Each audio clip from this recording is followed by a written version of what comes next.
Kematian karyawati di Bekasi, Jawa Barat bernama Iska Nurrohmah pada Selasa 22 Maret masih menjadi misteri. Diduga motif pembunuhan ini lantaran masalah asmara. Korban tewas dengan luka bacok di bagian tubuhnya. Saat ini sang kekasih diketahui telah dimintai keterangan oleh kepolisian untuk menjadi saksi. Informasi selengkapnya terkait kematian karyawati pabrik di Cikarang ini sudah ada Yusuf Bahtiar, wartawan Tribun Jakarta yang akan memberikan informasi lebih lengkapnya untuk Anda. Halo Yusuf, silakan dengan laporan Anda bagaimana update terkini kasus tewasnya karyawati pabrik ini? Baik Nila dan juga Tribuners, bisa saya sampaikan dari Cikarang, Kabupaten Bekasi, kasus pembunuhan kasus dugaan pembunuhan seorang karyawati di Cikarang saat ini masih dalam proses penyelidikan pihak kepolisian.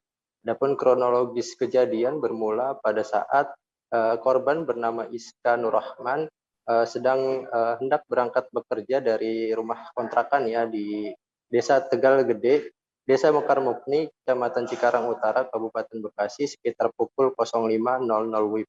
Pada saat berjalan kaki dari kontrakan menuju tempat ataupun lokasi jemputan karyawan, Iska kemudian dihadang ataupun dibacok pada bagian ulu hati sebelah kiri oleh orang tidak dikenal.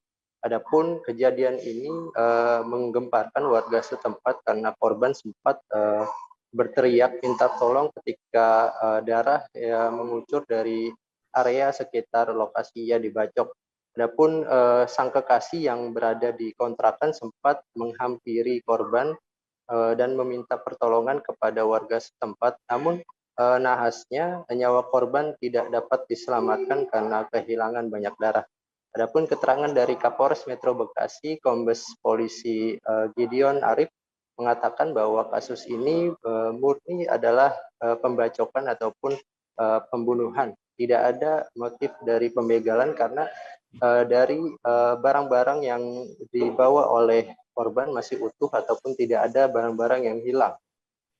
Adapun sampai saat ini polisi masih melakukan penyelidikan termasuk memeriksa saksi-saksi dan juga kekasih korban berinisial AC yang pada saat kejadian berada di lokasi. Begitu Nila. Baik, terima kasih banyak Yusuf Bahtiar, wartawan Tribun Jakarta atas laporan Anda. Selamat bertugas kembali.